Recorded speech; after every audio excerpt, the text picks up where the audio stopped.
이윽고 풍류 소리와 함께 헌화하는 소리와 웃음소리가 일어난다.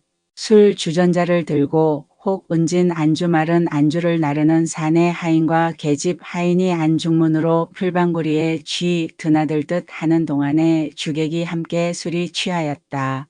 아침부터 안대청에서 자여질들이 혼수하는 술을 마시고 거나하게 취해 나온 한낭청은 사방 30cm나 됨직한 얼굴이 당어박처럼 시뻘겋게 익었다.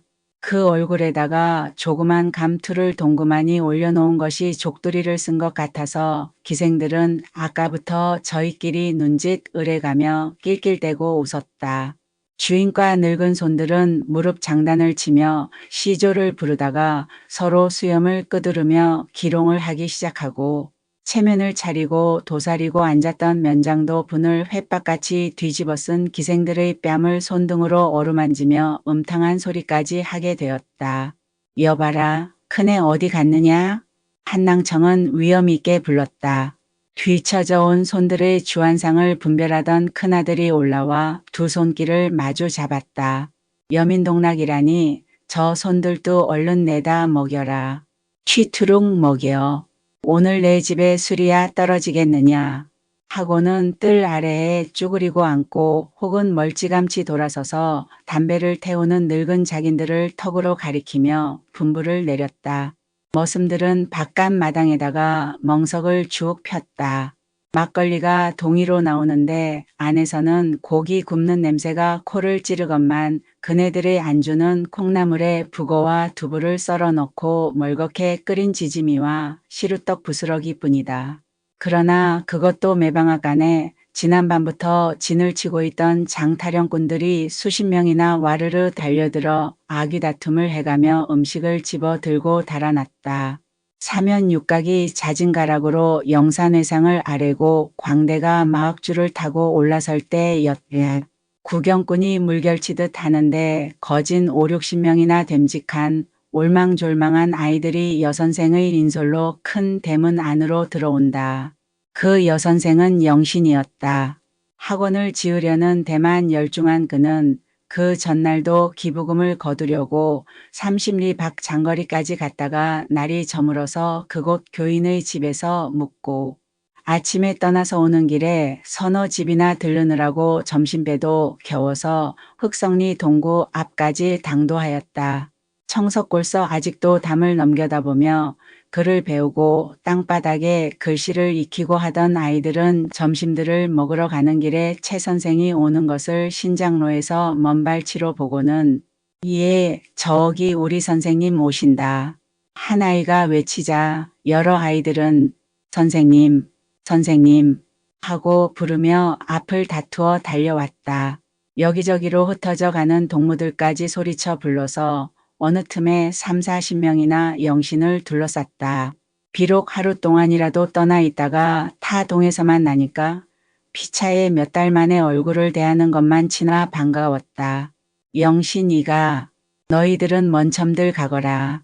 난 저 기와집애를 댕겨갈 테니 하고 떼치려니까 이들은 나도 가요. 선생님 우리도 갈 테요. 하고 뒤를 따른다. 영신은 그 집에 오늘 잔치가 벌어진 줄은 까맣게 몰랐건만 어른들에게 말을 들은 아이들은 선생님이 한부잣집 잔치에 청자를 받고 가는 줄만 여기고 속심으로는 음식을 얻어먹으려고 길을 쓰고 대서는 것이다. 한낭청은 체면에 못 이겨서 또는 취중에 자기 손으로 기부금을 50원이나 적었었다. 그런 지가 벌써 돌이 돌아오건만 요리조리 핑계를 하고 오늘날까지 한 푼도 내지를 않아서 요 전번처럼 영신에게 창피까지 당하였었다. 50원짜리가 가장 큰 머리라 영신은 그 돈으로 우선 제목이라도 잡아보려고 10여 차나 그 집 문지방을 달린 것인데 근자에 와서는 부자가 다 안으로 피하고 만나주지도 않을 뿐더러 도의원 후보자로 군내의 세력이 당당한 한낭청의 맏아들은 최영신이가 기부금을 강청에서 주민들의 비난하는 소리가 높다고 경찰서에 가서 귀를 불었기 때문에 영신이가 주 재소까지 불려가서 선류를 톡톡히 받았었고 강습하는 아동이 제한당한 것만 하더라도 그 여파인 것이 틀림없었다. 그럴수록 영신은 어디 누가 견디나 보자 하고 단단히 별로 오던 터인데 가는 날이 장날이라고 하필 한낭청의 환갑날 또다시 찾아가게 된 것이다. 그 집에 잔치가 있어서 동네 어른도 많이 갔다는 말을 비로소 아이들에게 들은 영신은 옳다구나. 마침 잘 됐다. 오늘이야 설마 아니 만나진 못하겠지 하고 아이들이 따라오는 것을 굳이 말리지는 않았다.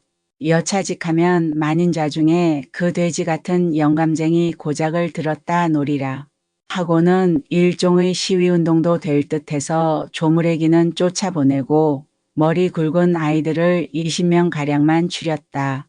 그러나 큰 구경이나 빼어놓고 가는 줄 알고 나도 하고 계집 아이들까지 중간에서 행렬에 달라붙고 하여서 그럭저럭 5, 60명이나 따라오게 된 것이다. 영신은 그 집에서 음식을 주더라도 너희들은 받아 먹거나 싸갖고 가선 안 된다 하고 단단히 단속을 하였다. 그러면서도 한낭청 집의 소슬 때문이 바라다 보이는 큰 마당 턱까지 와서는 칩칩하게 음식이나 얻어먹으러 애들까지 데리고 오는 줄이나 알지 않을까. 아무튼 그 집의 경사날인데 우르르 몰려가는 건 체면상 좀 재미 적은걸 하고 두세 번 돌쳐설까 하고 망설였다. 가뜩이나 나를 못 믿겠다는데 아주 상스런 여자나 흑작질꾼으로 치부를 하면 어떡하나 하고 뒤를 사리려고 하다가 계획적으로 하는 일이 아닌 담에야 내친 걸음에 여기까지 왔다가 돌아서는 것도 비겁하다 하고 용기를 돋아 가지고 대문 안으로 들어섰던 것이다. 광대는 꽃부채를 펴들고 몸을 꼬누면서 줄을 타고 앉았다 일어섰다 용춤을 추다가 아래서 어릿광대가 여봐라 말 들어라 하고 먹이면 줄 위의 광대는 오오냐 말만 던져라 하면서 재담을 주고받는다. 높은 산에 눈 날리듯 얕은 산에 재 날리듯 억수장마 비 퍼붓듯 대천 바다 조수 밀듯 하고 이댁에 돈과 곡식이 쏟아지고 밀려들라고 덕담을 늘어놓으면 기생들은 대청 위에서 월시구 좋다 절시 구 지화자 좋다 저리 시구하고 팔을 벌리고 어깨를 으쓱거리며 아장아장 주인의 앞으로 대섰다 물러섰다 하면서 덩실덩실 춤을 춘다. 급한에 영신의 일행은 사랑대문 안으로 들어갔다. 마당의 빈객들은 이거 벼랑간 웬 아이들이야? 하고 서로 술 취한 얼굴을 돌려다보는데 줄 위에 오른 광대는 아이들이 발바닥 밑으로 오르르 달려드는 사품에 깜짝 놀라서 하마터면 발을 헛딛고 떨어질 뻔하였다. 영신이도 잠시 어리둥절해서 당상당하를 둘러보다가 여러 사람의 눈총을 한몸에 받으면서 돛돌 아래로 다가섰다. 몹시 불쾌한 낯빛으로 저 딱장대가 또 뭘 하러 왔을까 하고 영신의 행동을 말없이 보고 섰던 도의원 후보자는 여러 사람 앞이라 주인의 채모를 차리느라고 영신의 앞으로 와서 형식적으로 머리를 숙여 보이며 아, 싸이상이 어떻게 오셨습니까? 온 허도 정신이 쓰라려서 미처 청첩도 못했는데 하고 작은 사랑 편으로 올라가라고 손바닥을 펴대며 인도를 한다. 영신은 될 수 있는 대로 공손히 이해를 하고는 네, 고맙습니다. 올라가지 않아도 좋습니다. 하고 마주 굽실거리다가 큰마루 위를 향해서 늙은 주인도 들으라는 듯이 우리는 불청객이올시다. 그렇지만 오늘 같은 경사스러운 날에 멀지 않은 동네에 살면서 주인 영감께 축하의 말씀 한마디도 아니 드릴 수가 없어서 오는 길에 아이들까지 이렇게 따라 나왔습니다. 하고 만취가 된 한낭청을 똑바로 쳐다본다. 늙은 주인은 정신이 몽롱한 중에도 영신을 알아본 듯 개게 풀린 눈자위로 마당 그득히 들어선 아이들을 내려다보더니 허, 귀한 손님들이로군. 조것들거정 내 환갑날을 어떻게 알았던고? 하고 수염을 내려 쓰다듬으며 매우 만족한 웃음을 웃고는 큰 애게 있느냐? 하고 위엄 있게 큰아들을 불러 세우더니 아이들을 먹일 음식상을 차려 내오라고 명령한다라. 아니올시다. 우린 음식을 먹으려고 오질 않았습니다. 하고 영신은 손을 내저었다. 젊은 주인은 어쩐지 형세가 불온해서 속으로는 적지 않이 캥기건만 뭐처럼 이렇게 오셨는데 도무지 차린 게 변변치 않아서 하고 얼음얼음 하다가 돌아서며 저 숱한 얘들을 뭘 다 노나 먹인담 하고 군소리를 하며 안으로 들어갔다. 마루 위의 손들이 파응이 된 것을 불쾌히 여기는 눈치를 채고 한낭청은 기둥을 붙들고 일어서며 아니 광대놈들은 뭘 허는 셈이냐 하고 역정을 낸다. 풍악소리는 다시 일어나고 광대는 비실거리며 줄을 걷는다. 마당 가장자리에 족 둘러앉은 아이들은 광대가 줄을 타고 달리다가 뒷걸음을 쳤다가 하는 것을 정신없이 쳐다본다. 그 중에도 계집 애들은 간이 콩만해지는 듯 왜 그머니 저러다 떨어지면 어쩌나 하고 아슬아슬해서 손에 땀을 쥔다. 영신이도 광대가 줄을 타는 것을 처음 보아서 그 편을 쳐다보고 섰는데 이 집의 머슴들은 장타령꾼과 머슴애들이 먹던 그릇을 말끔 몰아 가지고 들어갔다. 조금 뒤에는 그 사발 대접을 부시지도 않고 고명도 없는 밀국수에 장국 국물을 찔끔찔끔 쳐가지고 나와서는 그나마 두세 명에 한 그릇씩 안긴다. 그것을 본 영신은 크나큰 모욕을 느끼고 금시 눈에서 불이 나는 듯 두 손으로 허리를 짚으며 여보 우린 그런 음식 안 먹소 하고 꾸짖듯 하고는 머슴들의 앞을 딱 가로막아 섰다. 어떤 아이는 일러준 말을 잊어버리고 국수 그릇에 손을 내밀다가 옴시라고 선생의 눈치를 살핀다. 아, 왜 이러시나요? 준비한 건 없지만 온 주인 된 사람이 무한하군요. 젊은 주인은 영신의 기색이 심상치 않은 것을 보고 얼떠듭는다. 그 태도는 기부금을 못 내겠다고 버티던 때와는 딴판이다. 한편에서는 배불리 얻어먹은 장타령꾼의 두목인 듯한 푸대 조각을 두른 자가 안중문으로 들이대고 허침을 튀튀 뱉더니 얼씨구 들어왔네 품품품 봐봐. 작년에 왔던 각설이 죽지도 않고 또 왔어 마이너스 마이너스 마이너스 냉수동이나 마셨느냐 시원시원 잘도 헌다. 뜸을 동이나 들이켰나 걸찍걸찍 잘도 한다. 하고 곤대질을 하니까 머리를 충충 따아 느린 총각 녀석이 뒤를 대어 애 하늘천자를 들고 봐. 자시의 생천하니 호호탕탕 하늘천 축시의 생지하니 만물 창생 따하지. 하고 천자 뒤풀이를 청승맞게 한다. 광대는 줄에서 뛰어내려 땅제 줄을 훌떡훌떡 넘다가 사부 댁 존전에 그저 처분만 바랍니다. 하고 댁돌 위로 홍선을 펴들고 기생들에게 눈짓을 슬쩍 한다. 기생들은 그 눈치를 약빨 이채고 아이고 영감 몇 장 처분해 줍쇼 그려. 하고 화롯가에 붙인 촉가락처럼 이리 곤드라지고 저리 곤드라지는 양복쟁이들의 옆구리를 찌른다. 그것을 본 한낭청은 이했다 그래라. 이런 때 돈을 못 쓰면 저승에 가쓰겠느냐 하고 새빨간 염낭을 끄르더니 지전 한 장을 지피는 대로 꺼내서 광대의 얼굴에다 끼 얹듯이 내던진다. 가랑잎처럼 휘돌다가 뱃돌 아래로 떨어지는 것은 언뜻 보기에도 1원짜리는 아니라 어릿광대는 지전을 집어들고 주인에게 수없이 합장을 하며 덩실덩실 춤을 추다가 그 수 없는 사람의 손때가 묻은 지전을 입에다 물고 배운 재주는 다 부리는데 대청 위에서는 기생들이 손들과 어우러져 춤을 추기 시작한다. 그 광경을 물끄러미 바라보고 섰던 영신의 눈은 점점 이상한 광채가 돌기 시작한다. 한낭청은 첩에게 부축이 되어 비틀거리며 안으로 들어가다가 아이들이 그저 마당에 가 쪼그리고 앉은 것을 보고 혀꼬부라진 소리로 쟤들은 왜 여태 저러고 앉았느냐 하고 만경이 된 것 같은 두 눈의 흰자위를 굴리며 영신을 내려다본다. 영신은 마당 한 복판으로 썩 나섰다.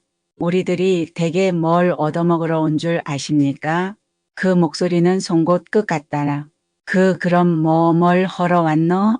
돈을 하도 흔하게 쓰신다길래 여기 손수 적어주신 기부금을 받으러 왔습니다. 영신은 주인을 똑바로 쳐다보며 기부금 명부를 싼 책보를 끄른다. 낭청은 기부금? 그래 쇠털 같은 날에 하필 오늘날 성군작당을 허구 와서 내란 말이야. 기부금에 거 걸신이 들렸군. 하고 사뭇 호령을 하고는 돌아서려고 든다.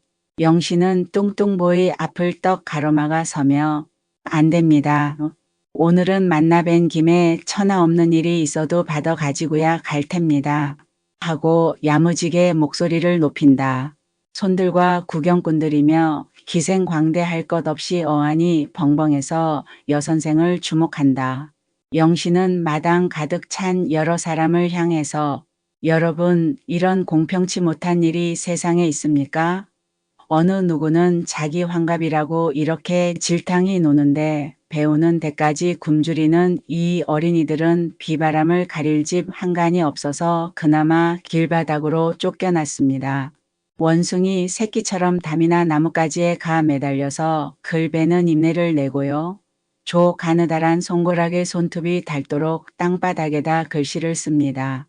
하고 얼굴이 새빨개지며 목구멍에 피를 끓이는 듯한 어조로 여러분 이 아이들이 도대체 누구의 자손입니까? 눈에 눈물이 있고 가죽 속에 붉은 피 가도는 사람이면 그 술이 차마 목구녕으로 넘어갑니까? 기생이나 광대를 불러서 세월 가는 줄 모르고 놀아도 이 가슴이 마이너스 양심이 아프지 않습니까? 하고 부르짖으며 저희 안가슴을 주먹으로 친다. 손들은 도가 넘도록 취했던 술이 당장에 깬 듯 서로 얼굴만 쳐다보는데 한낭청은 어느 틈에 안으로 피해 들어가고 젊은 주인은 영신의 앞을 막아서며 사이상 온 이거 어느새 망령이시구려. 오늘 같은 날 참으시지요. 일이 잘못됐으니 저 참아주세요. 그 돈은 저녁 안으로 꼭 보내드리리다. 하고 말씨가 명주 고름 같아지며 머리를 수없이 숙여 보인다. 영신은 흥분을 가라앉히느라고 숨만 가쁘게 쉬고 섰는데 처음부터 누마루 한 구석에 앉아서 영신의 행동을 노리고 내려다보던 주재소 수석의 눈은 점점 날카롭게 빛났다.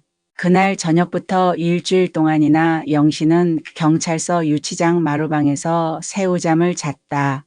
본서까지 끌려가서 구류를 당하던 경과며 그 까닭은 오직 독자의 상상에 맡길 뿐이다. 동혁은 청석골이 가보고 싶다. 날이 가고 딸이 바뀔수록 사랑하는 사람과 그가 활동하는 모양이 보고 싶었다. 날마다 이 일 저 일에 얽매여서 잠자는 시간밖에는 공상할 틈조차 없기는 하지만 일을 하다가도 길을 걷다가도 무뜩무뜩 영신의 생각이 나면 손을 쉬고 발을 멈추고 넋을 잃은 사람처럼 멍하니 하늘을 쳐다보는 습관이 부지중에 생겼다. 그가 꿈결같이 댕겨간 지가 언제이던가 하면 적어도 4, 5년은 된 성싶었다. 편지만은 끊임없이 내왕이 있었는데 최근에는 웬일인지 열흘이 훨씬 넘도록 영신의 소식이 끊어져서 여간 궁금이 지내지를 않았다. 그러다가 일전에야 기다란 편지가 왔는데 한낭청이란 부잣집에 기부금을 거들어 가서 창피를 당하고 분풀이를 실컷 하다가 일주일 동안이나 고초를 겪었다는 것과 앞으로는 기부금 명부에 이름을 적은 사람에게도 자발적으로 주기 전에는 독촉도 하지 못하게 되었고 예배당 문까지 닫으라고 딱딱 얼러매는 것을 간신히 양해를 얻기는 했으나 무슨 수단을 써서든지 청석학원 하나는 기어이 짓고야 말겠다고 새로운 결심을 보인 사연이었다. 그러면서도 한번 구경이라도 와달라는 말은 비치지도 아니한다. 반드시 청자를 해야만 갈 것이 아니지만 그래도 혹시나 와달랄까 하고 동혁은 편지마다 은근히 기다렸다. 그러 나오는 편지마다 판에 박은 듯한 사업보고요. 고생하는 이야기뿐이다. 동혁은 그런 편지를 받을 적마다 나도 어지간히 버티는 패지만 나버덤도 한술 더 뜨는걸 하고 편지를 동댕이 치는 때도 있었다. 가기만 하면야 반가이 맞아줄 것은 물론이나 사실 내왕 노자도 어렵고 별러서 간댈자 급한 볼일 없이 며칠 동안이나 버정거리다가 오기는 싱겁고 멋쩍은 일일 것 같았다. 첫째, 남자친구를 찾아가는 것과 달라서 하룻밤이나마 묵을 때도 만만치 않을 듯하고 둘이 함께 얼려다니고 마주 붙어 앉아 이야기라도 하면 노처녀인 영신이가 제가 당한 것보다도 곱절이나 부질없는 놀리움을 받을 것도 상상되었다. 그래서 좋은 기회가 올 때까지 꾹 참자 하고 피차에 일하는 것밖에 다른 생각은 아주 책장을 덮어 두자고 몇 번이나 마음을 단단히 먹었다. 그러나 늙은 총각의 가슴속에 한 번 호되게 붙어당긴 사랑의 불길은 의식적으로 참고 억지로 누른다고 쉽사리 꺼질 리가 없었다. 시뻘건 정열이 휘발유를 끼얹은 듯이 확 하고 붙어 당길 때는 머리끝까지 까맣게 그슬릴 것만 같다. 그럴 때면 일이다. 일. 그저 들고 일만 하는 것이 그와 완전히 결합될 시기를 지루하게 기다리는 동안의 체면제도 되고 강심제도 된다. 하고 식전부터 오밤중까지도 동네 일과 집안일로 몸을 얽어매었다. 돈 있는 집 자식들 이 몸뚱이가 아편쟁이처럼 비비 틀리도록 무료한 세월을 술과 계집 속에 파묻혀서 보내려고 드는 것처럼 그래도 억제하기 어려운 청춘의 본능이 피곤한 육체를 괴롭게 굴 때에는 누웠다가도 벌떡 일어나 밖으로 뛰어나갔다. 아랫도리까지 발가벗고 냉수를 끼얹고는 어뚤어뚤하고 체조를 한바탕 하고 들어와서 이불을 푹 뒤집어 쓰고 눈을 딱 감으면 한결 잠이 쉽게 들었다. 한편으로 그가 영신을 될 수 있는 대로 호의로서 이해하려는 것도 물론이다. 그만한 나이에 다른 여자들 같으면 몸치장이나 하기에 눈이 벌겋고 돈 있고 소위 사회에 명망이 있는 신사와 결혼을 못하면 첩이라도 되어서 문화생활을 할 공상과 그렇지 않더라도 도회지에서 땀 아니 흘리는 조촐한 직업도 없지 않건만 유독 최영신에게는 다만 한 가지 허영심이 있는 것을 알고 있다. 나는 못 속이지. 하고 동혁이가 자신있게 맥을 짚어본 것은 다른 것이 아니라 청석학원을 온전히 저 한 사람의 힘으로 번듯하게 지어놓고 교장 겸 고스가이 노릇까지 하더라도 내가 2만 원 사업을 하고 있노라 하고 백현경이나 다른 농촌 운동자들에게 보여주고 애인인 저에게도 자랑하고 싶은 그 허영심만이 충만한 것이 틀림없으리라 하였다. 그러니까 자기의 사업의 기초는 어느 정도까지 잡혔더라도 외형으로 눈에 번쩍 띄는 것을 만들어서 보여주기 전에는 저를 청석골로 부르지 않으려는 그 여자다운 심리가 들여다보이는 것 같았다. 한곡리의 안산인 소대갈산 마루터기에 음력 7월의 초생달은 명색만 떴다가 구름 속으로 잠겼는데 동리 한복판인 은행나무가 선 이 언덕 위에는 난데없는 화광이 여기저기서 일어난다. 농우회의 12회원들은 단체로 일을 할 때면 입는 푸른 노동복 저고리를 입고 수건으로 머리를 질끈 동이고 모여 섰다. 동혁이 형제와 건배는 기다란 장대에 솜방망이를 단 것을 석유를 찍어가며 넓은 마당을 밝히고 섰는데 바람결을 따라 석유 그을음 냄새가 근처 인가하에까지 훅훅 끼친다. 자 시작허세. 동혁의 명령이 한마디 떨어지자 회원들은 굵다란 동아줄을 벌려 잡았다. 에헤라 지경요 마이너스 12사람의 목소리가 목구멍 하나를 통해서 나오는 듯 우렁차게 동네 한복판을 울리자 커다란 지경돌이 반 길이나 솟았다가 쿵 하고 떨어지면 잔디를 벗겨놓은 땅바닥이 움푹움푹하게 패어 들어간다. 여러 해 별로 오던 농우회의 회관을 지으려고 오늘 저녁에 그 지경을 닦는 것이다. 회원들의 마음은 여간 긴장되지 않았다. 자자손손이 대를 물려가며 살려는 만년주택을 짓기 시작하는 것과 조금도 다름이 없는 생각으로 자기네들이 운거할 회관을 지으려는 것이다. 달구질 소리가 들리자 야학을 다니는 아이들과 동네 사람들이 하나 둘씩 모여든다. 아직도 이 시골에는 누구나 집을 지으면 터 닦는 날과 세를 올리는 날은 품삯을 받지 않고 대동이 빌려서 이를 보아주는 습관이 있어서 회원들 외에 어른들과 아이들이 벌써 수십 명이나 들러붙었다.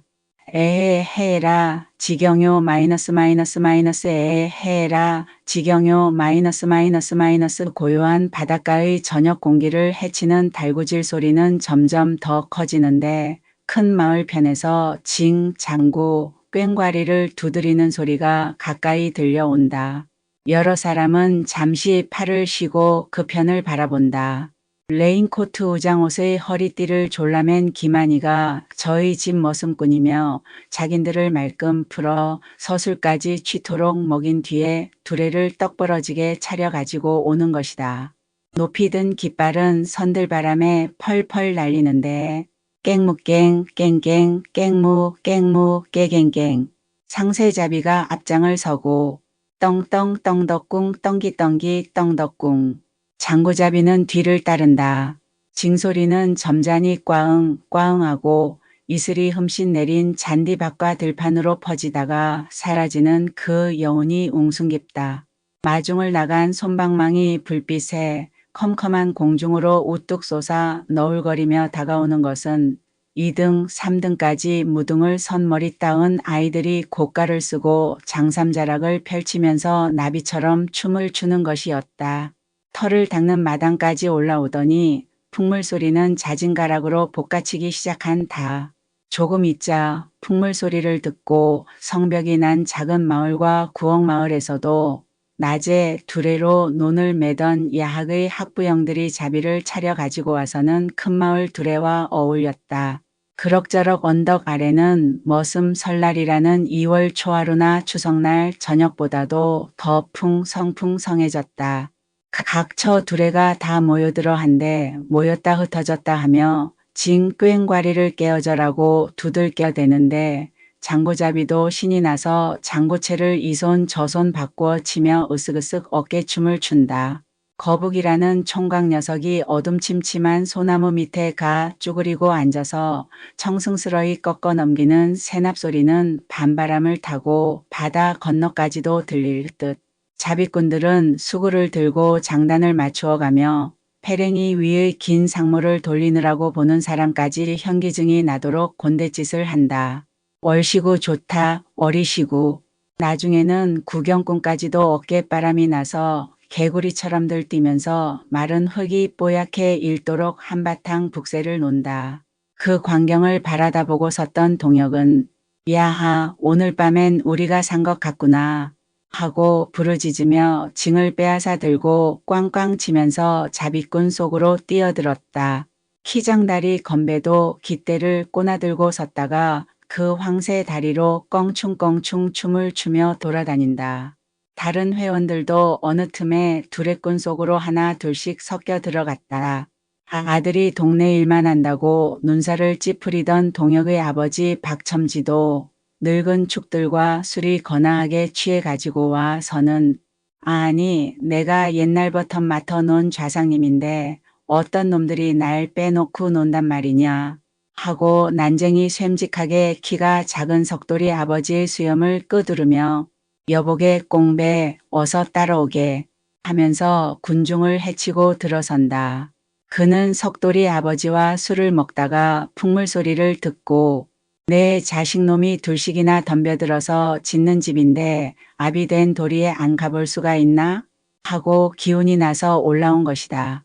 박첨지는 언덕 위에 올라서서 팔을 걷고 곤방대를 내두르며 목청을 뽑아 달구질 소리를 먹인다. 산지 조종은 백두산이요. 하고 내뽑으면 달구질꾼들은 그 소리를 받아 에헤 해라 지경요 마이너스 마이너스 마이너스 하며 동시에 지경도를 번쩍 들었다 놓는다. 수지 조종은 한강수라. 에헤 해라 지경요 마이너스 마이너스 마이너스 땅을 다지는 동네 사람들은 목이 쉬어가는 줄도 모르는데 그날 저녁 동혁은 젊은 사람과 조금도 다름이 없이 싱싱하고 씩씩한 아버지의 목소리를 생후 처음으로 들었다. 한 달 하고도 보름이나 지났다. 그동안 한곡리 한복판에는 커다란 새집 한 채가 우뚝하게 솟았다. 커다랗다고 해야 두간 겹집으로 폭이 10간쯤 되는 창고 비슷이 엉성한 집이지만 이 집 한 채를 짓기에 회원들은 7월 염천에 하루도 쉬지 않고 불개미와 같이 일을 하였다. 논에는 아시 2번 호미질과 만물까지 하였고 이제는 피살이만 하면 힘드는 일은 거진 끝이 난다. 그동안의 한 달 반쯤은 농군들이 추수를 할 때까지 숨을 돌리는 농한기다라. 그 틈을 이용해서 농우회관을 지은 것이다. 엉부렁하게나마 거진 20평이나 되는 집을 얽어 놓는데 그 건축비가 불과 몇십 원밖에 들지 않았다면 누구나 놀라지 않을 수 없을 것이다. 그러나 그것이 사실이라. 회원들끼리 거진 3년 동안이나 농사를 지어 모은 것과 술, 담배를 끄는 대신으로 다달이 얼마씩 저금을 한 것과 또는 도야지를 치고 이용조합에서 남은 것을 저리로 놓은 것을 걷어 모으면 거진 500원이나 된다.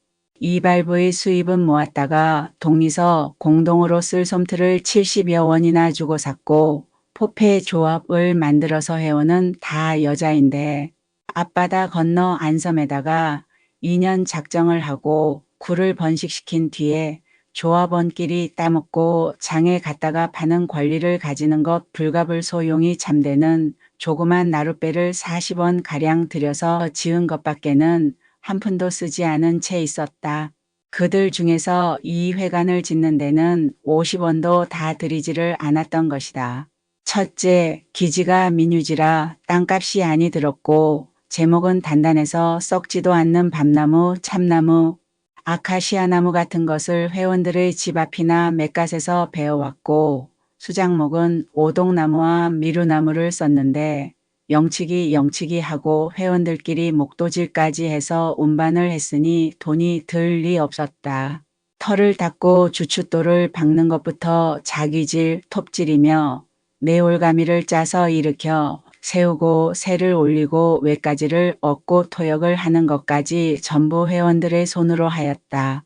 이영을 엮을 집도 농우회에서 연전부터 유념해 두었었는데 여러 사람이 입에 혀같이 봉죽을 들었거니와 회원 중의 석돌이는 원체 지휘 목수의 아들인데다가 눈썰미가 있어서 수장은 물론 문자까지 제 손으로 짜서 달았다. 품삯이라고는 한 푼도 아니 들었지만 다만 화방 밑에 콘크리트를 하는데 쓰는 양해와 못이나 문골이며 배목 같은 철문만은 할 수 없이 돈을 주고 사다가 썼다.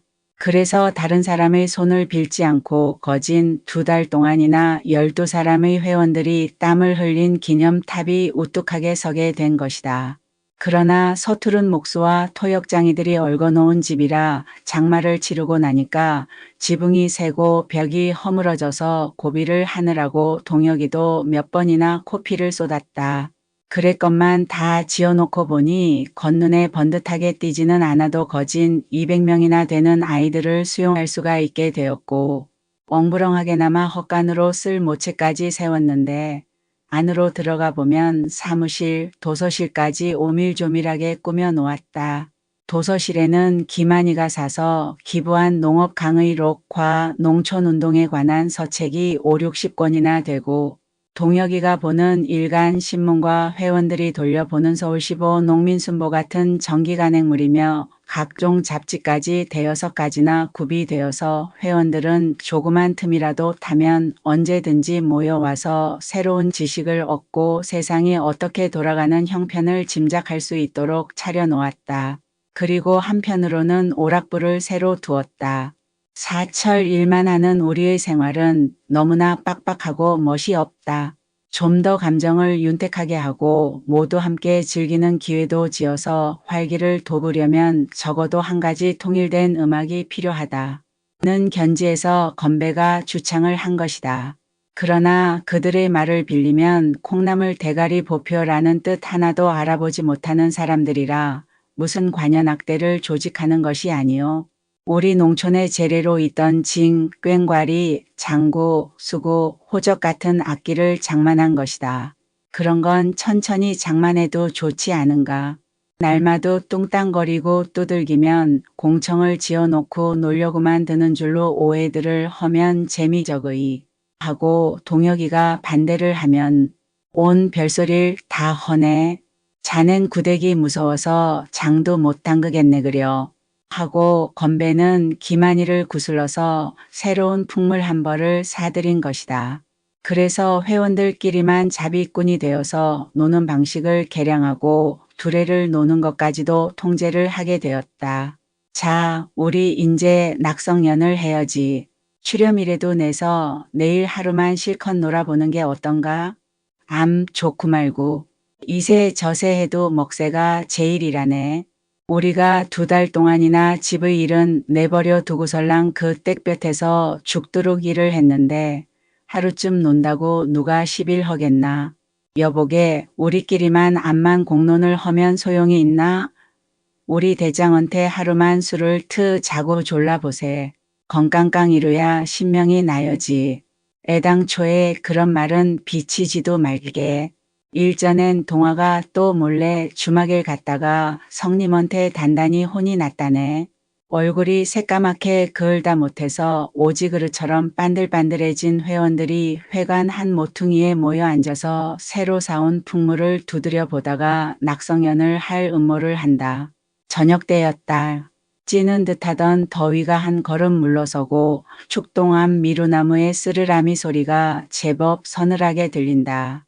회원들은 서태도 할 겸 하나둘씩 은행나무 아래로 내려가서 제벽 한 흙이 채 마르지도 않은 집을 쳐다보고 앉았다. 그 집을 바라다보는 그들의 기쁨은 형용할 수 없을 만치나 컸다. 힘만 모으면 무슨 일이든지 되는구나. 땀만 흘리면 그 값이 저렇게 나타나고야 만다. 그네들은 회관집 한 채를 짓는데 단결의 힘이 얼마나 크다는 것과 또는 노력만 하면 그 결과가 작으나 크나 유용하게 나타난다는 것을 비로소 체험한 것이다. 동시에 움집 속에서 또는 남의 집 머슴 사랑에서 구차히 모이던 때를 생각하니 실로 무량한 감개가 끌어올랐다. 저게 내 손으로 지은 집이거니 하면 무한한 애착심도 느껴졌다. 그 집을 바라다보고 앉았으려면 끌 구멍을 파다가 손가락을 다쳤거니 사닥다리에서 떨어져서 허리를 삐고는 동침을 맞느라고 혼이 났거니 중방과 도리를 잘못 끼다가 석돌이 녀석한테 핀잔을 맞았거니 마이너스 이러한 추억만 해도 여간 정다운 것이 아니다. 더군다나 자네 저 기둥감을 베다가 영감님한테 몽둥이 찜질을 당했지? 그건 약갈세. 이걸 좀 보게 그려. 여태 이 지경이니 하고 회원들 중에 제일 다부지고 땅딸보로 유명한 정득이가 헝겊으로 칭칭 감은 발을 끌러 보인다. 그것은 저희 집산 우란에 선 참중나무를 밤중에 몰래 베다가 저희 아버지가 도둑이야 하 소리를 지르며 시퍼런 낫을 들고 쫓아 나오는 바람에 어찌나 급해 맞았던지 담을 뛰어넘다가 탱자나무 가시에 발을 찔렸었다. 누렇게 곪은 것을 그대로 끌고 다니며 일을 해서 그저 아물지를 못한 것이다. 사실 그네들이 부모나 동네 어른들의 반대 속에서 초가집 한 채를 짓기는 대궐 역사만치나 거창하고 어려운 일이었다. 대장 올라오신다 하고 정득이가 구렁이 지나가는 소리를 한다. 동혁이는 건배와 기만의 가운데에 서서 올라온다. 기만이는 여전히 건살포를 짚었는데 오늘은 헬멧박통 같은 모자를 썼다. 거기들 모여 앉아서 자네들 역적 모의를 허나? 건배도 그 널쩍한 얼굴이 눈의 흰자위와 이빨만 남기고는 흑인종의 사촌은 될 만치나 그을렀다. 아닌 게 아니라 우리끼리 무슨 비밀한 공론을 했는데요. 하고 석돌이가 세 사람의 눈치를 번갈아 본다. 무슨 공론? 동혁은 녹립을 벗어 던지며 은행나무 뿌리에 가 걸터 앉는다. 응달에서만 지낸 기만의 얼굴과 비교해 볼 때 동혁의 얼굴도 더 한층 그을은 것 같더라. 손바닥이 부르터서 밤콩만큼씩 한 못이 박혔고 손톱은 뭉툭하게 달았다. 저어 하고는 석돌이가 뒤통수만 긁적거리니까 왜 목들이 컬컬한 게지. 동혁이의 말이 떨어지기 무섭게 그러자 너도 하고 이번에는 칠룡이가 응원을 한다. 건배는 김한의 눈치를 보면서 아닌 게 아니라 이 김한 씨가 낙성연을 한번 굉장히 차리고 놀자는데 하는 말이 끝나기 전에 동혁은 손을 들어 건배의 입을 막는다. 안 되네. 낸들 벽창호가 아닌다며야 그만한 생각이 없겠나? 하지만 말썽이 많은 판에 동네가 부산억에 떠들고 놀면 되레 오해를 받기가 쉬우이. 지금도 면장이 나와서 나를 보자 구원돼서 큰말로 갔다 오는 길일세 하고 반대를 하였다. 왜 무슨 말썽이 생겼어? 나중에 올라온 동화가 눈을 둥그렇게 뜨며 묻는다. 차차 알지. 형은 자리가 거북한 듯이 대답하기를 꺼린다. 우리 회와 상관이 되는 일이면 회원들도 다 알아야 할 게 아니요? 면장이 우리 일에 무슨 참견 이이라오? 글쎄 뒀다 알어. 동혁은 김한의 등 뒤에다 눈짓을 해 보인다. 청년들의 일이라면 한사코 반대를 하는 김한 의형인 기천이가 면장에 나온 김에 무엇라고 음해를 한 것이거니 하고 동화와 다른 회원도 짐작은 하는 눈치다. 그러나 김한이는 형과 달라 이 편을 들고 농우회의 일이라면 금전으로까지 후원을 많이 해오는 터이지만 아우가 듣는데 형의 욕은 할 수가 없었다. 또는 경우에 따라서는 초록은 동색이라고 저희 집의 이해관계가 되는 일이면 형에게 무엇라고 연통을 하는지도 몰라서 항상 경계를 하고 있는 터이다. 동혁은 기천의 집에 다녀오는 길에 건배와 김한이를 만나서 같이 오기는 했어도 그들에게도 그 내용을 말하지 않았다. 건배는 탕탕 대포를 잘 놓는 대신에 말이 해퍼서 비밀을 지킬만 한 일을 들려주기를 삼가지 않을 수 없었다. 회원들은 무슨 일이 단단히 생겼나 보다 하고 불안을 느끼면서도 더 재우쳐 묻지를 않고 낙성하는 날 술 한 잔도 못 먹게 하는 동혁이가 원망스러운 듯이 쳐다보다가 애매한 북과 장구만 두드린다.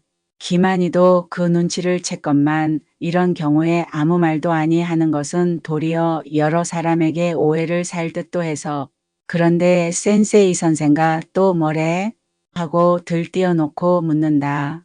그래도 동혁은 그까짓 건 알어 뭘 허우.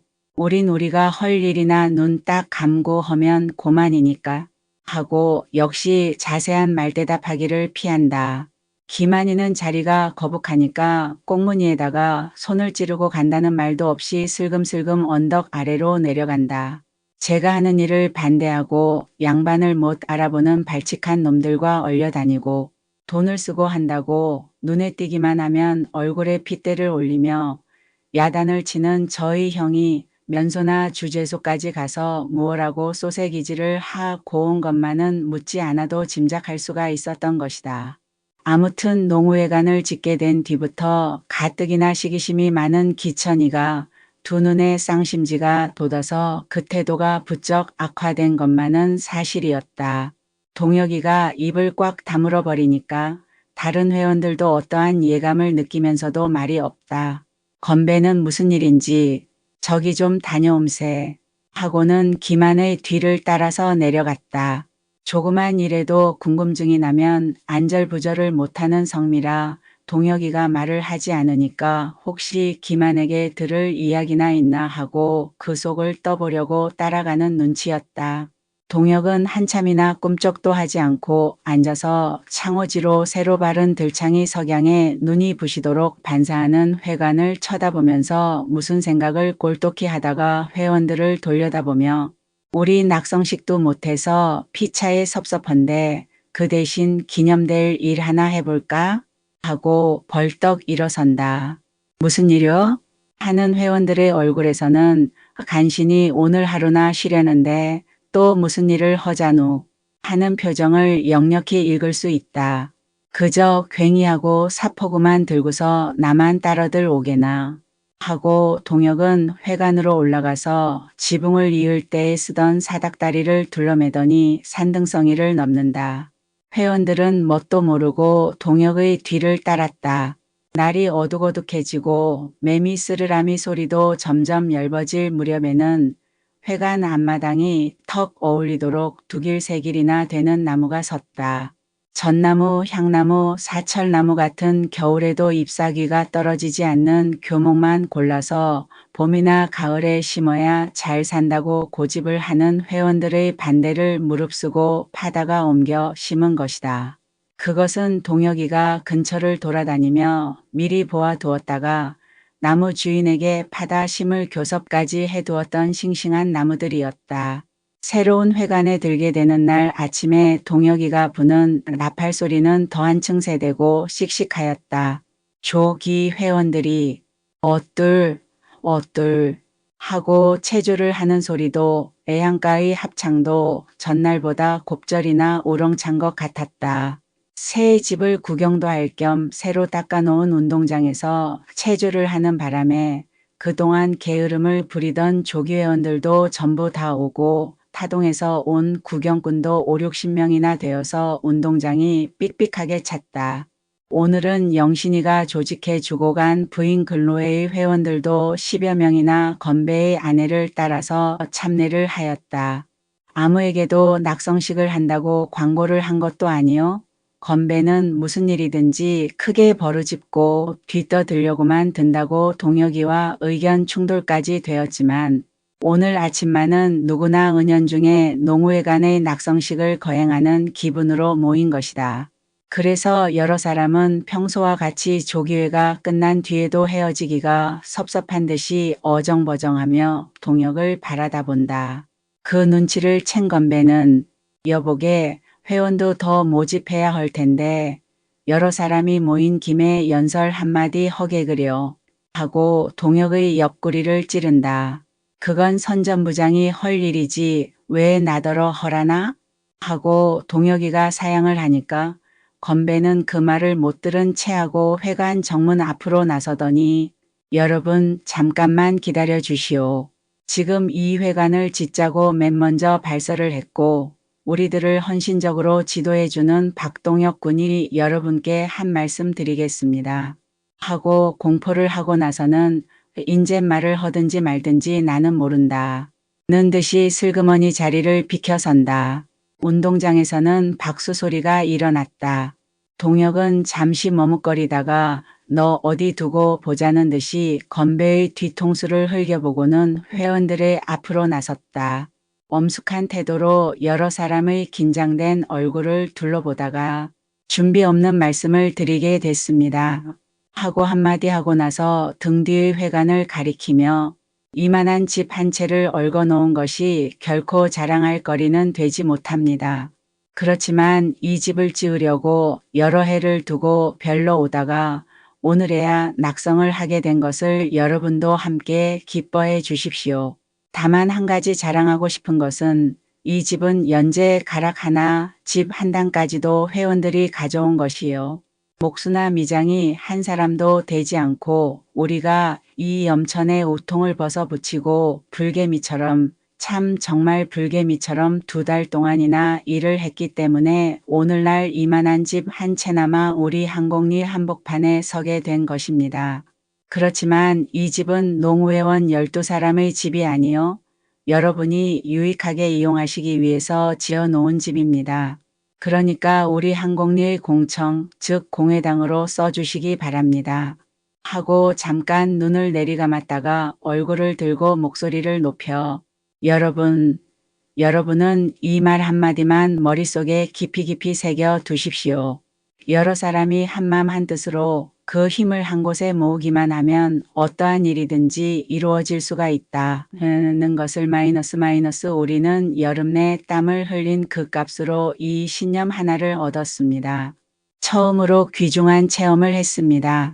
그와 동시에 우리보다 더 많은 사람이 똑같은 목적으로 모여서 꾸준히 힘을 써 나간다면 이보다 더 어려운 일도 성공할 수가 있다는 것을 이번 기회에 여러분과 함께 믿고자 하는 바입니다. 하고 부르짖고는 숨을 돌린 뒤에 목소리를 떨어뜨려 우리는 일을 크게 버르짖고 겉으로 떠들기를 싫어합니다. 그래서 낙성식 같은 것도 하지를 않습니다마는 그 대신 우리는 우리 동리 여러분께 좋은 음악을 들려드렸다고 생각합니다. 집터를 닦는 달구질 소리, 마치질, 자기질 하는 소리가 온 동리에 울리지 않았습니까? 저 소대갈상까지 찌렁찌렁 울리지 않았습니까? 그 소리가 무엇보다도 훌륭한 음악입니다. 그것은 우리의 것을 무너버리고 깨뜨려버리는 파괴의 소리가 아니라 새로 짓고 일으켜 세우는 건설의 소리이기 때문입니다. 우리는 그 소리가 어찌나 반갑고 기쁜지 조금도 괴로운 줄을 모르고 일을 했습니다. 동혁은 그 말에 매우 감격해하는 여러 사람의 얼굴을 둘러보다가 여러분, 이 집이 터지도록 우리의 장래의 일꾼들을 보내주십시오. 아침, 저녁으로 글 배우는 소리가 그칠 데가 없도록 해주십시오. 이 집이 꽉 차면 우리는 이 집보다 더 큰 집, 또 그보담도 더 굉장히 큰 집을 짓겠습니다. 그 말에 회원들은 손바닥이 뜨겁도록 박수를 한다. 그때의 건배는 여러 사람의 앞으로 썩 나서면서 한공리 만세 하고 두 팔을 번쩍 쳐든다. 만세. 여러 사람이 고함 지르듯 하는 만세 소리에 새로 심은 동청나무에 앉았던 참새들이 깜짝 놀라 푸르르 날아갔다. 하루는 동혁이가 회관에서 주학을 마치고 나오는 데새 집으로 옮겨온 후 아이들이 부쩍 늘어서 주학까지 하게 되었다. 석돌이가 문 밖에서 기다리고 섰다가 저 강도사 댁 작은 사랑 나으리가 저녁 때 잠깐 만나자고 하시는데요. 한다. 왜? 동혁은 불쾌히 대답을 하였다. 석돌이는 눈썰미가 있고 영리한 대신에 얕은 꾀가 많아서 항상 경계를 하는 회원이다.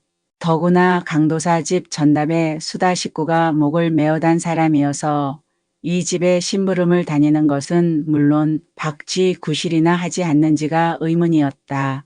강도 사집 살림살이의 실권을 쥔 기천이가 죽으라면 죽는 신용이라도 해야 할 처지에 있는 까닭에 더욱 조심스러웠다. 글쎄, 왜 또 오라는 거야? 동혁은 거듭 물었다. 알 수 있어요. 조용히 꼭 좀 만나자고 일러달라고 합시니까요. 누가 왔든가? 아니요, 혼자 계시던걸요. 알았네. 동혁은 확실한 대답을 아니하고 집으로 내려갔다. 기천이는 면협의원이요. 금융조합 감사요. 또 얼마 전에는 학교 비평의원이 된 관계로 면장에 나와서 한공리도 진흥회라는 것을 만들어서 그 회장이 되도록 운동을 해보라고 권고를 하고 갔었다. 기천은 명예스러운 직함 하나를 더 얻게 된 것은 기쁘나 군청이나 면소에서 시키는 대로 무슨 일이든지 하는 체에야만 저의 면목이 서겠는데 제가 수족같이 부릴 만한 청년들은 말끔 동혁의 가마를 받고 그의 지도 밑에서 한 몸뚱이와 같이 움직이고 있으니 저는 개밥에 도토리 모양으로 따로 배져놨다. 저희 집의 논을 하고 돈을 쓴 낯살 먹은 자긴들 같으면 마구 내리누르고 오격다짐을 해도 그저 잡아 잡수하고 꿈쩍도 못하지만 나이 젊고 혈기 있는 그 자질들은 까실까실해서 당초의 말을 들어먹지 않는다. 워낙 기천이가 대를 물려가면서 고리대금과 장리뼈로 독리 백성의 고열을 빨아서 치부를 하였고 주독으로 간이 부어서 누운 강도사는 지금도 제 버릇을 놓지 못한다. 당장 망나니의 칼에 목을 베지려고 업혀가는 도적놈이 포도 군사의 은동곳을 이빨로 뽑더라는 격으로 여전히 크게는 못해도 박물 장수나 어리 장수에게 몇 원씩 내주고 오픈변으로 갉아모아서는 기 직자리 밑에다 깔고 눕는 것이 그의 마지막 남은 취미다. 몇 해 전까지도 아들만 못지않게 호색을 해서 주막의 갈보, 행랑계집 할 것 없이 잔돈푼으로 낚아들여서는 대낮에 사랑 덧문을 닫기가 일수더니 운신을 못할 병이 든 뒤에야 그 버릇만은 놓을 수밖에 없이 되었다. 저 혼자 사람의 뼈다귀인 것처럼 양반 자세가 대단해서 적실인심을 한 터이라 새로운 시대에 눈을 뜨기 시작한 청년들은 기천이만 눈에 띄면 무슨 노린내가 나는 짐승처럼 얼굴을 돌리고 슬금슬금 피한다. 그 중에도 성미가 부푼 동화는 조놈의 발딱 제치고 당기는 대가리는 여부 없이 약오른 독사뱀 같더라. 하고 먼발치로 눈에 띄기만 해도 외면을 해버린다. 그 아우는 노새라고 놀리기는 하면서도 그래도 기만이는 강가의 중시조지하고 간신히 사람 대우를 하지만 또 무슨 얌치 빠진 소리를 헐려누 하고 동혁은 집으로 돌아와서도 기천이를 보러 갈 마음이 내키지 않았다. 동화가 자꾸만 묻고 건배까지 왜 혼자만 꿍꿍이 셈을 치나 하고 궁금히 여기는 일은 다른 것이 아니다. 면장이 왔던 날 기천이는 술상을 차려놓고 동혁이를 청하였다. 그날은 면장 앞이라 그런지 평소처럼 점잔을 빼고 사람을 깔보는 태도를 보이지 않으려고 애를 쓰면서 이 박군이야말로 참 대표적으로 건실한 우리 동지입니다. 이번 그 회관집만 허두래도 이 사람이 혼자 지은 거나 다름이 없으니까요. 하고 새삼스러이 동혁을 소개하였다. 소개가 아니라 이러한 모범 청년이 제 수하에서 일을 한다는 태도다. 동혁은 동지라는 말을 기만이 입에서 들을 때보다도 구역이 나서 입에도 대지 않은 술잔을 폭삭 엎어 놓았었다. 그래도 기천이가 연방 동지를 찾으면서 하는 말을 종합해보면 면장께서 바쁘신데도 일부러 나오신 건 다름 아니라 우리 동네도 진흥회를 실시해야 되겠는데 내야 어디 그런 일을 아는 사람인가? 허니 자네들이 힘을 좀 빌려줘야겠네. 자네야 중요한 여건이 돼줄 줄 믿는 자리지만 다른 젊은 사람들도 다 함께 회원이 돼서 일을 해보도록 허세. 하고 애가 말라서 간청을 하는 것이었다. 동혁은 생각해볼 여지도 없이 난 할 수 없어요. 우리 농우의 일만 해도 힘에 벅찬데 한 몸으로 두 가지 일은 도저히 할 수 없쇠다. 하고 딱 잡아떼고 일어섰다.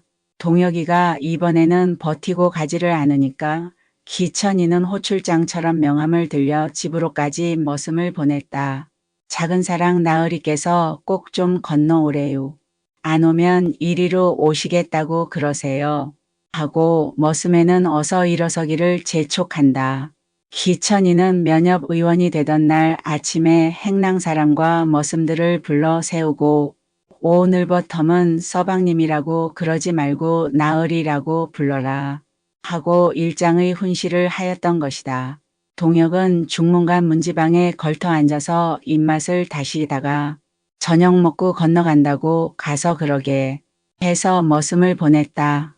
가고 싶은 생각은 손톱끝만치도 없지만 집으로까지 찾아온다는 것이 싫어서 감하고 한 것이다. 저녁 뒤에 그는 말대답할 것을 생각하면서 큰 마을로 발길을 옮겼다. 대문간에 들어서는데 작은 사랑 텐마루에서 아 그래 잿간 녀석이 명색이 뭐길래 내가 부른다는데 냉큼 오질 못한다더냐 하고 그 대바라진 목소리로 머스매를 꾸짖는 목소리가 똑똑히 들렸다. 동혁은 나 여기 대령했수 하는 듯이 바로 지척에서 으흠하고 기침을 하고 저녁 잡수셨어요? 하며 들어섰다. 기천은 도적질이나 하다가 들킨 것처럼 옴실에서 반사운동으로 발딱 일어서기까지 하며 아 자네 오나? 하고 반색을 한다. 그 푼푼치 못하게 생긴 얼굴을 횃배 앉는 사람처럼 잔뜩 찌푸리고 있다가 뜻밖의 동혁이와 마주치는 순간 금시 반가운 낯으로 표변하는 표정 근육의 민첩한 움직임은 여간한 배우로는 흉내를 못 낼 것 같다. 아, 이 사람아, 난 여태 저녁도 안 먹고 기다렸네. 하는 것도 허물없는 친구를 대하는 태도다. 그럼 시장하시겠군요. 하고 동혁은 할 말이 있으면 어서 하라는 듯이 텐마루 끝에 가 걸터 앉았다. 방으로 들어가자는 것을 회관을 지은 뒤에 처음 총회가 있어서 곧 가봐야겠어요. 하고 한사코 들어가지를 않았다. 방으로 들어만 가면 의뢰 것으로 술상이 나오고 술을 억지로 권할 것을 알기 때문이다. 그럼 예설에도 한잔 해야겠네. 술을 입에도 안 댄다니 파괴를 시키곤 싶지만 워낙 짜낸 고집이 센 사람이 되나서 하고 준비해 놓았던 술상을 내왔다. 술이란 저희 집에서 사철 떨어뜨리지 않고 밀주를 해먹는 보기만 해도 고리타분한 막걸리 웃국이요. 안주라고는 언제 보아도 낙지 대가리 말린 것에 마늘장아찌뿐이다. 7, 8년이나 면석이를 다니는 동안의 연회석 같은 데서는 남이 태우다가 꺼버린 관련 꼬투리를 주워 피우면서도 단풍 한 갑, 아니 사 먹던 위인으로는 근래의 교제가 부쩍 늘어서 면이나 주재소에서 양복쟁이가 나오면 의뢰 술까지 내는 것이다. 하 이거 내가 사람을 앉혀놓고서 이노상이 자작을 허니 어디 맛이 있나? 하고 고문진 보뒷다리나 읽어본 티를 내지 못해서 애를 쓴다.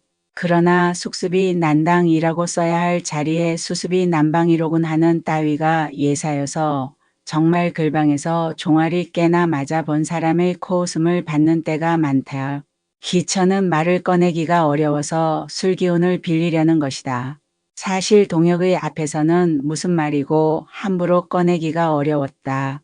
농후회에도 다른 회원들 같으면 그 반수가 저희 논의 소작인이니까 여차직하면 논 내놔라 한마디만 비치면은 설설 기는 터이니 문제가 되지를 않고 건배만 하더라도 키 크고 싱겁지 않은 사람 없다고 원체 허풍선이가 돼서 술 몇 잔에 속을 뽑히는데 농사터는 한마지기도 없이 엉터리로 사는 사람이니까 돈을 미끼로 물려서 낚아볼 자신도 있다. 그러나 유독 동혁이만은 그야말로 눈의 가시다. 천생으로 사람이 묵중해서 당최 뱃속을 들여다볼 수가 없는데 근처에 없는 고등교육까지 받아서 마주 앉으면 제가 도리어 임금에 눌리는 것 같다라. 기천은 다리를 도사리고 앉아서 고무신의 때가 고약처럼 묻은 버선 바닥을 쓰다듬던 손으로 술잔을 들고 쭉 들이켜고는 족제비 털 같은 노랑 수염을 배비작거려서 꼬아 올리더니 좀 허기 어려운 말일세만 하고 반쯤 외면을 한 동혁의 눈치를 곁눈으로 훑어본다. 말씀하시지요. 동혁은 또 무슨 말을 꺼내려고 이렇게 뜸을 들이나 하면서도 들으나마나 하다는 듯이 어둑어둑해가는 땅바닥만 내려다보고 앉았다. 기천이는 실눈을 뜨고 손톱 여물을 썰더니 자네 그 회관 짓기에 얼마나 들었나? 하고 다가앉는다. 돈이요? 돈이야 얼마 안 들었지요. 기천은 다리를 도사리고 고쳐 앉으며 용기를 내어 이런 말을 자네가 어떻게 들을는지 모르겠네만 진흥회가 생기면 회관이 시급히 소용이 되겠는데 당장 지을 수는 없고 거기가 동네 한복판이 돼서 자리가 좋아. 그러니 여보게 거 어떻게 제목값이든지 품삯거정 넉넉히 따져서 내게로 넘길 수가 없겠나? 자네들은 한번 지어봐서 수단이 났으니까 딴 데다가 다시 지으면 고만일 테니 자네 의향이 어떤가? 하고 얼굴을 반짝 쳐든다. 너무나 염치 빠진 소리에 동혁은 어이가 없어서 얼굴 가죽이 간지럽지 않느냐 는 듯이 기천을 뻔히 쳐다보다가 왜 돈 10,000원이나 내놓으실 탭니까? 하고 껄껄껄 웃었다. 기천은 아니 이 사람 웃음의 말이 아닐세 하고 금시 정색을 한다. 글쎄 웃음의 말씀이 아니니까 웃을 수밖에 없군요. 동혁은 별이 반짝이기 시작한 하늘을 우러러 다시 한번 허청웃음을 웃었다. 허 이 사람 그래도 웃네 그려. 그 집을 이문을 붙여서 팔라는데 실없이 웃을 게 뭐 있나? 기천은 동혁이가 저를 놀리는 것 같아서 눈살을 찌푸린다. 글쎄 생각을 좀 해보세요. 그 집은 돈 아니라 금덩어리를 가지고도 팔거나 사지를 못합니다. 돈만 가지면 무슨 일이든지 맘대로 될 줄 아시는 모양이지만 억만 원을 주고도 남의 정신만은 사지를 못할걸요. 그 회관을 팔려면 단돈 100원 어치도 못 되는진 모르지만 우리 12사람이 흘린 땀으로 털을 닦았고요. 붉은 정성으로 쌓아 놓은 기념탑이니까요.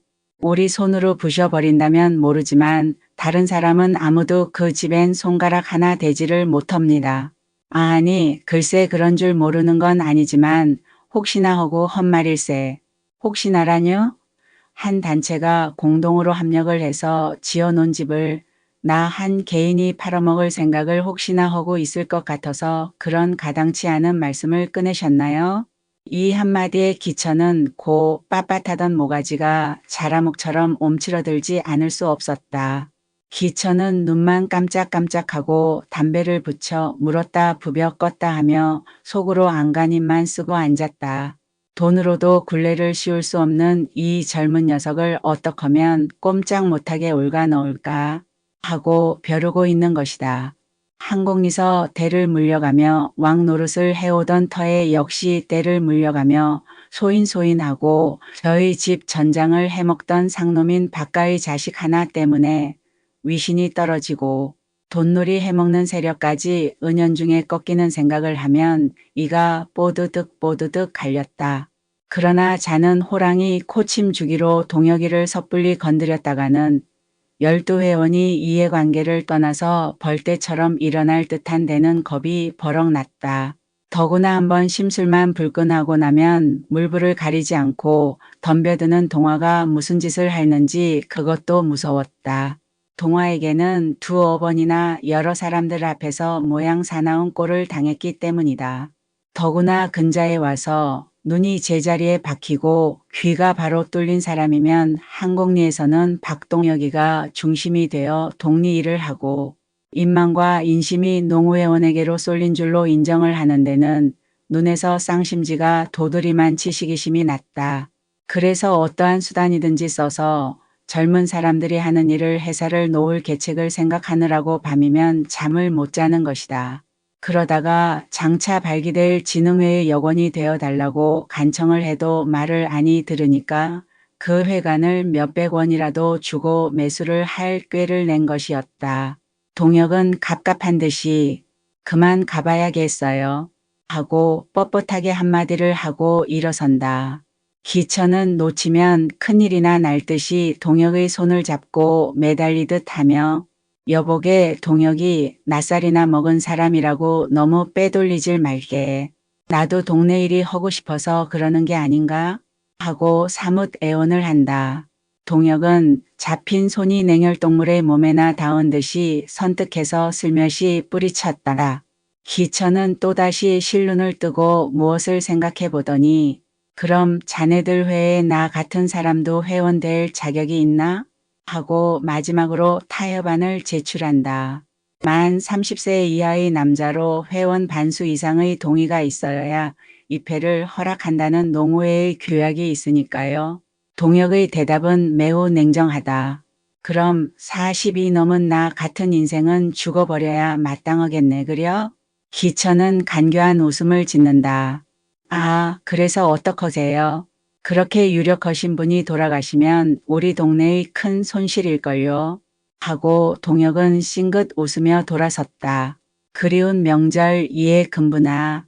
네, 넌 저 달이 뭐만큼 커배니? 양푼만 해요. 넌 창내는 맷방석만 헌데요.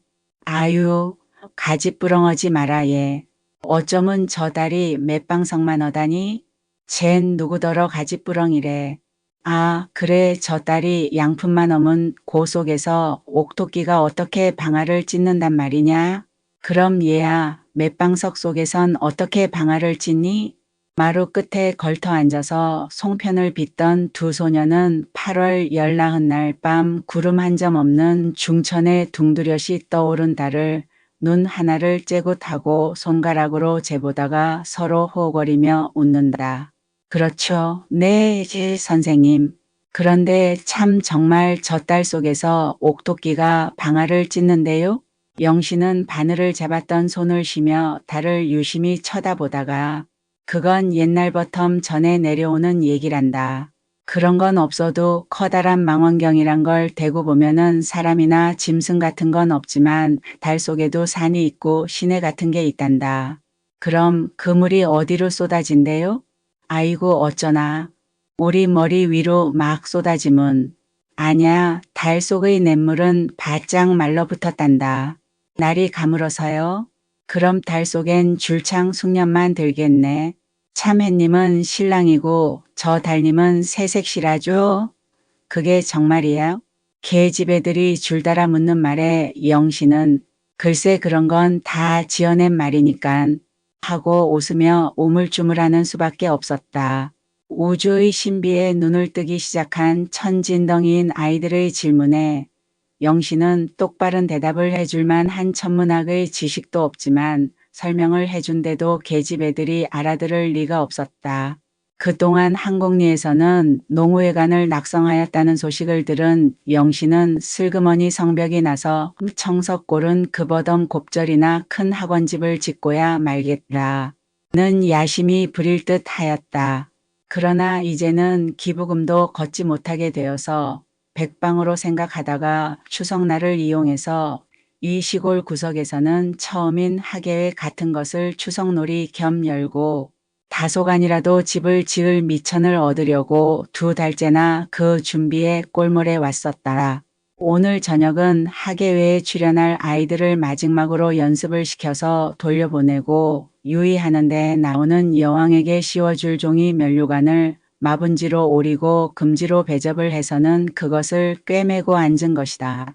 그날 입힐 복세까지도 영신이와 원재 어머니가 며칠씩 밤을 새우며 꿰매 놓았다. 한편으로는 부인 친목계의 회원들이 조석으로 한 숟가락씩 모은 쌀을 빻아 풋밤과 호박꼬지를 넣고 시루떡을 찌고 그들이 손수 심고 거두어들인 해팥과 콩으로 소를 넣어 송편을 빚는데 금분이랑 창내랑 집 가까운 아이들이 모여와서 한 몫을 본다. 이 떡은 내일 추석놀이가 끝이 나면 아이들에게 상금처럼 나누어 주려는 것이다. 영신은 달빛에 번쩍번쩍하는 가위를 놀리다가 몇 번이나 그 손을 쉬고 머리를 떨어뜨렸다. 금분이나 창내만 할 때에 그때도 추석 전날 오늘처럼 달이 초롱같이 밝은데 낮에 동산에서 주워다 둔 밤과 풋대추를 가지고 마루에서 사촌 동생과 공기를 놀던 생각이 났다. 그것을 죽은 오라비에게 송두리째 빼앗기고 몸부림을 치며 울다가 어머니한테 꾸지람을 듣던 생각이 났다. 울다 지쳐서 잠이 들었다가 아침에 일어나 보니 밤과 대추가 대소쿠리에 소복이 담겨서 머리맡에 놓여 있지 않았었던가. 그 신기하던 생각이 바로 어제런 듯 눈에 선하다. 이 얘들아 창가나 하나 허렴. 향수에 잠긴 영신은 면류관을 집어 던지고 방으로 들어가 손풍금을 들고 나왔다. 그것을 본 계집 애들은 미리 신이 나서 선생님 뭘 헛가요? 이태백이 놀던 다라를 헛가요? 하면서 손뼉을 쳐서 떡가루를 털며 영신의 앞으로 옹기종기 모여 앉는다. 왜 요전번에 가르쳐 준 거 있지? 내일 저녁에 너희 반에서 할 거 말야. 그 창가를 날 따라서 불러봐. 옳지, 난 알아. 그 창가 난 알아. 맨 꼬랑지에 앉았던 복순이가 내닫는다. 손풍금은 처음에는 조선의 꽃을 타다가 어느덧 갈매기의 노래로 멜로디가 옮겼다. 제 손으로 고요히 반주를 해가며 그 처량한 노래를 나직이 부르는 영신의 눈에는 고향의 산천과 항공리 바닷가의 달밤이 번차례로 지나간다. 안개 속과 같이 아련히 마이너스 꿈속처럼 어렴풋이 마이너스 그러다가 영신은 노래를 그치고 손풍금을 힘없이 무릎 위에 떨어뜨리며 기다란 한숨과 함께 눈을 내리감았다.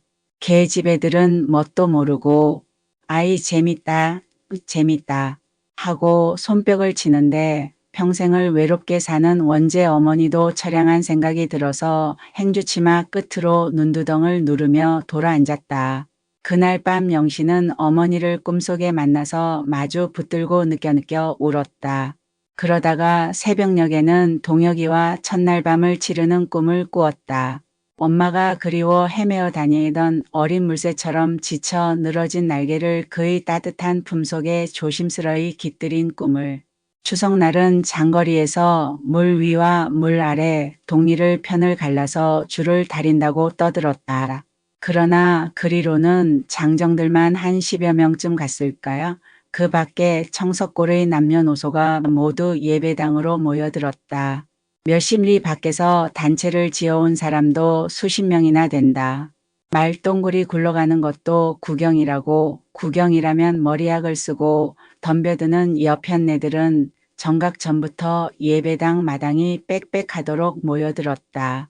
그 중에는 시집 올 때 입었던 단거리 비단 저고리 치마를 개켜둔 자국도 펴지 않은 채 뻗질러 입고 두 눈구멍만 남기고는 탈바 가지처럼 분을 하얗게 뒤집어 쓴 새댁내도 섞였다.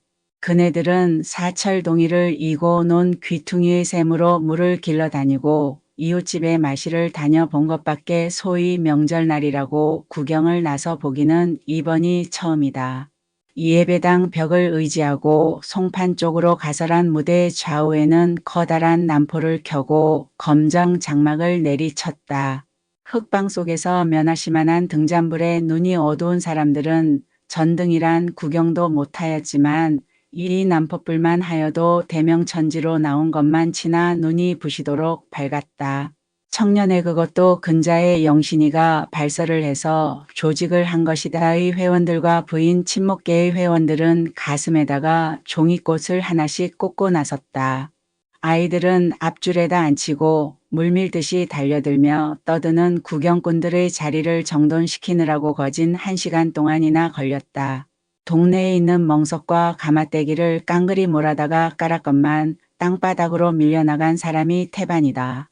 나중에 온 사람들은 그때 쫓겨나간 아이들처럼 담 밖에서 넘겨다보고 뽕나무로 올라가는 상황을 이루었다. 영신이도 새 옷을 깨끗하게 갈아입고 처음으로 분대를 다 밀었다. 예, 오늘 저녁엔 우리 선생님이 여간 이뻐 배지 않는구나. 언젠 우리 선생님이 숭어드나? 분 한번 안 바르시니깐 사내 얼굴 같지